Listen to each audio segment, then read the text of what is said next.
Hello friends, मैं भूषण दास Sahu education hub में आप सभी का पुनः स्वागत करता हूं। जैसा कि आपको मालूम होगा कि मैं अभी आप सभी के लिए महत्वपूर्ण हिंदी का सीरीज लेकर के आ रहा हूं, जो आपके एग्ज़ाम में 10 नंबर का पूछा जाएगा।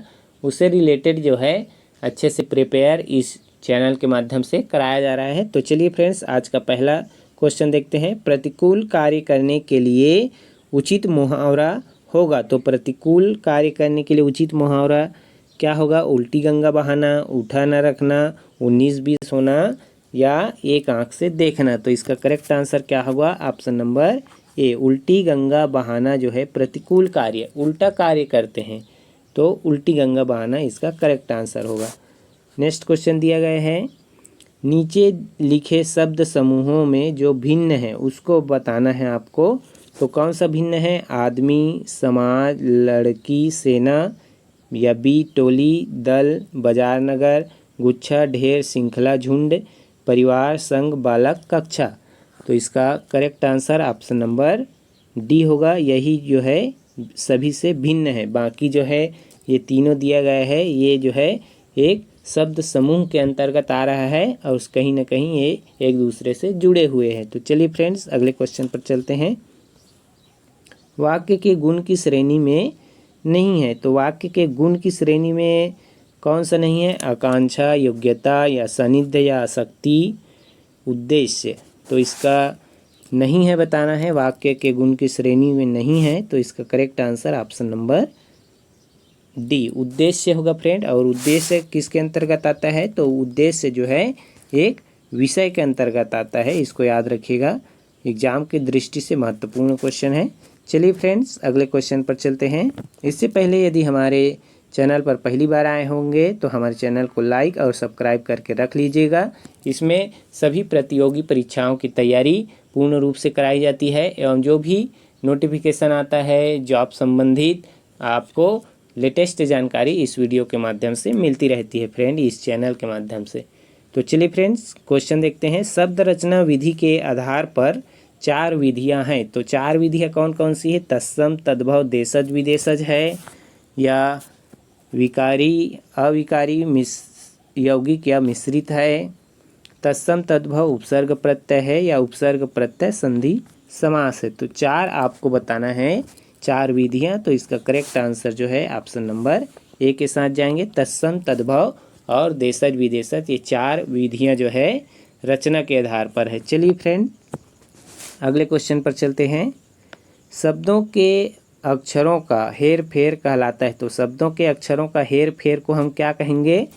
वर्ण विपर्यय कहेंगे, तद्भव, शब्द शोधन या विकृति। तो उसको हम कहते हैं वर्ण विपर्यय। ऑप्शन नंबर ए के साथ जाएंगे। तो अक्षर का हेर फेर जब हम करते हैं तो उसको बोला जाता है वर्ण विपर्यय। चलिए फ्रेंड्स, अगले क्वेश्चन पर चलते हैं।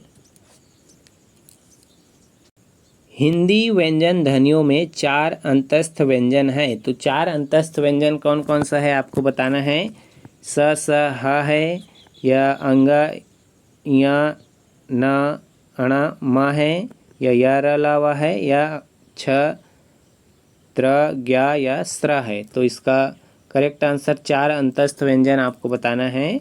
तो ऑप्शन नंबर सी इसका करेक्ट आंसर होगा। य, र, ला, वा ये अंतस्थ व्यंजन है और स, श, ह दिया गया है ये ऊष्म व्यंजन है, इसको याद रखिएगा। और ये अंगा, याणा, म जो है ये क्या है? पंचमा अक्षर है, पंचम अक्षर के नाम से इसको जाना जाता है। और ये जो है क्या है फ्रेंड? तो ये जो है आपका संयुक्त व्यंजन के अंतर्गत आता है। चलिए फ्रेंड, अगले क्वेश्चन पर चलते हैं। अत का विलोम शब्द है। तो अत का विलोम शब्द क्या है? पूर्व है, अंत है, इति है या अनंत है। तो अत का प्रारंभ होता है और इति मतलब जो है अंत होता है। आपको जो है ऑप्शन नंबर सी के साथ जाना है, ना कि ऑप्शन नंबर बी के साथ, है ना फ्रेंड। तो अत का क्या होगा? इति होता है, ना कि अंत होता है। तो इति जो है करेक्ट आंसर है। अगले क्वेश्चन पर चलते हैं।